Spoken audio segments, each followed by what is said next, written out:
కాకినాడ జిల్లా క్షత్రియ పరిషత్లో ప్రతి నెల వివిధ అనారోగ్య సమస్యలతో బాధపడుతున్న వారికి హైదరాబాద్ సిద్ధ ఆయుర్వేద వైద్యులు జగదీష్ ఆధ్వర్యంలో ఉచిత వైద్య శిబిరం నిర్వహిస్తున్నట్లు క్షత్రియ పరిషత్ అధ్యక్షులు అడ్డూరి బుచ్చిరాజు తెలిపారు. కాకినాడ గాంధీనగర్లో గల క్షత్రియ పరిషత్లో హైదరాబాద్ కు చెందిన సిద్ధ ఆయుర్వేద వైద్యం ఆధ్వర్యంలో ఉచిత వైద్య శిబిరం నిర్వహించారు.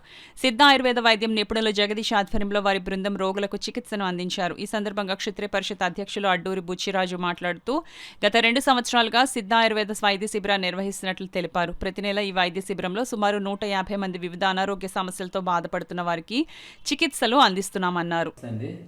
నేను కాకినాడ క్షత్రియ పరిషత్ అధ్యక్షుడిని. మా క్షత్రియ పరిషత్ ద్వారా సిద్ధ వైద్యం అనేది అప్పుడు సుమారు సంవత్సరం నుంచి వాళ్ళు నెలకు ఒక రోజు ఇక్కడికి అన్ని సామాజిక వర్గాలకి అందరికీ కూడా ఉచితంగానే వాళ్ళు చేయడం జరుగుతుంది. వాళ్ళకి కావాల్సిన ఏర్పాట్లన్నీ కూడా మా పరిషత్తే చూసుకోవడం జరుగుతుంది.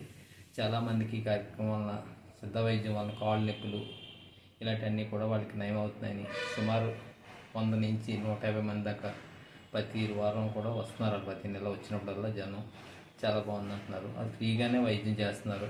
వాళ్ళకి కావాల్సిన ఏర్పాట్లు మా పరిషత్ భోజనాలు కానీ వసతి అన్నీ కూడా మేము ఏర్పాటు చేయడం జరుగుతుంది. ఇది మా క్షత్రియ పరిషత్కే కాదు, క్షత్రియ కదా అందరూ కూడా దీన్ని వినియోగించుకోండి. ఫ్రీగానే చేస్తున్నారు కనుక అందరూ వచ్చి చేయించుకోవడానికి బాగుంటుంది.